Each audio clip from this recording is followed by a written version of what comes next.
শীতের তীব্রতা বাড়ার সাথে সাথে বাড়ছে ঠান্ডাজনিত রোগের প্রকোপ। সবচেয়ে বেশি ভুগছে শিশুরা। সর্দি, কাশি, জ্বর, নিউমোনিয়া এসব সমস্যা নিয়ে অভিভাবকরা ছুটছে হাসপাতালের চিকিৎসকদের কাছে। শীতের শুরুতে সাধারণত 2 বছর বয়সের নিচের বাচ্চাদের এই প্রতি শীতে আমরা রোটা ভাইরাসে আক্রান্ত হওয়ার সংখ্যাই বেশি বাড়ে। যে কারণে এই রোটা ভাইরাস থেকে বাঁচার জন্য আমরা সবসময় বলি পরিষ্কার পরিচ্ছন্নতা এবং যাতে মেনটেন করতে পারি আমরা, তাহলে এই রোগ থেকে প্রতিরোধ করা সম্ভব। সাথে সাথে আরেকটা রোগ যেটা হয় ব্রঙ্কিওলাইটিস এবং নিউমোনিয়া, শ্বাসকষ্টের এই 2টা রোগ এই শীতের সময় প্রচণ্ডভাবে এদের বাচ্চাদেরকে কষ্ট দেয়।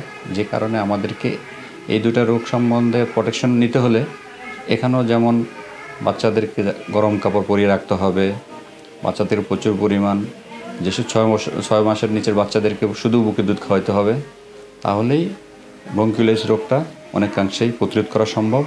আর নিউমোনিয়া থেকে প্রতিরোধ করার জন্য সেখানেও যাতে গরম কাপড় চোপড় ঠিকমতো পরে এবং পরিষ্কার পরিচ্ছন্ন মেনটেন করে, এগুলো করলেই এই প্রধান শীতের যে 3টা রোগ ব্রঙ্কিওলাইটিস, ব্রঙ্কোনিউমোনিয়া এবং রোটা ভাইরাস থেকেই বাচ্চাদেরকে প্রতিরোধ করা সম্ভব। সাধারণত রোটা ভাইরাস হলে আসলে আমরা বলি যে এটার মেইন ওষুধই ওরসালাইন। বাচ্চা একদিক দিয়ে পাতলা পায়খানা করবে, আরেক দিক দিয়ে পানি শূন্যতা দূর করার জন্য ওরসালাইন সঠিক নিয়মে বানিয়ে খাবে। যদি বাচ্চা স্যালাইন না খায়, যদি অতিরিক্ত বমি করে এবং বাচ্চা যদি 6 ঘন্টার বেশি যদি একবারও প্রস্রাব না করে, সেই ক্ষেত্রে অবশ্যই ডাক্তারের পরামর্শ নিতে হবে। আর ব্রঙ্কিওলাইটিস আর নিউমোনিয়ার ক্ষেত্রে আমরা বলি যদি বাচ্চার ঘন ঘন শ্বাস নেয়, বুক ডেবে যায়, দুধ যদি খেতে না পারে অথবা যে কোনো খাবার খেতে না পারে অথবা খাওয়ার পরে যদি সেটা রাখতে না পারে মানে বমি করে দেয়, সেই ক্ষেত্রে অবশ্যই ডাক্তারের পরামর্শ নিতে হবে। কি হয়েছে বাবু? নিউমোনিয়া। আচ্ছা আচ্ছা, কতদিন থেকে? আজকে 7-8 দিন যাবত ধরা পড়ছে। আচ্ছা, তো এখন ইনজেকশন দেওয়া চলতেছে। বয়স কতদিন ওর? 3 মাস।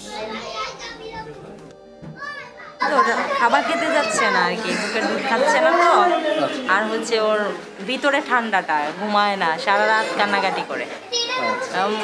দেখা যায় রাতে 12টায় উঠলো, পরের দিন সকালবেলা 11টা 12টা এরকম ঘুমায় না, সারা রাত নিয়ে বসে থাকতে হয়, খায় না, কান্নাকাটি করে।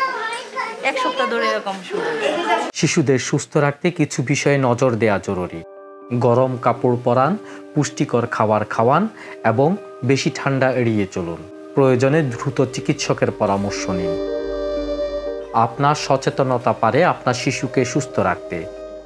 শীতের এই সময়ে তাদের জন্য থাকুন আরও যত্নশীল। Osman Gani, news Bangla 24.com।